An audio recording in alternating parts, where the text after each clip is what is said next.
Tingnan nyo guys, ang makulit na pusa. Hindi po umaalis sa kalungan. Ayan o. Ayan siya.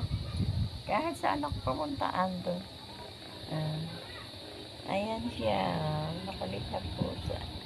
Ang makulit na pusa. Ayan eh. Ayan o. Ayan siya. Ganda ko ngayon. Pinaturukan po namin siya kahapon guys. Tulog siya ng tulog. Siguro epekto yun din yung gamot. Tulog siya ng tulog. Ang ano tulog siya ng tulog. Gusto niya laging nakahapon sa tao. Ayan guys. Gusto niya gayaan lagi nakakalong. Pag nakahiga ka, nakasakay siya. Pagka nakatayo ka, lakad ka ng lakad, kasunod siya. Ayan. Bakit? Saan ka pupunta? Ayan, nag-uinat pa siya. Binabangga guys ang cellphone. Oh, ayan oh. Ayan siya oh. Ayan oh. Akyat na naman siya. Higa na naman. Ayan. Nakahiga na naman siya guys. Ayan.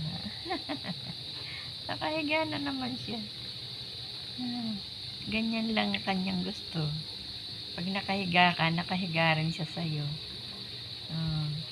Pag lumalakad ako, kasunod ko. Nasisipa tuloy. Naiipit. Ayan siya. Ang bait naman niya. Ayan siya guys. Ang ganda niya. Meron pa siyang kwintas. Nasaan niya patunog? Ayan.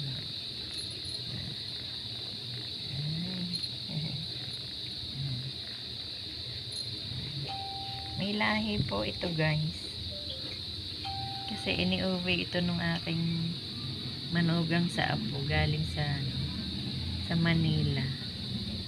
Alaga ito nung aking isang apo eh. Iniuwi naman dito nung aking apong alaga ko. Inalagaan niya. Ang bait niya po guys. Sumobra ang bait. Sumobra ang bait. Gusto laging nakakalong. Pagka po gabi, hindi po dito ito natutulog. Doon po sa aking isang anak sa kabilang bahay. Pagka lang po araw, narito siya. Sa gabi, yun ang katabi niya. Yung anak ko.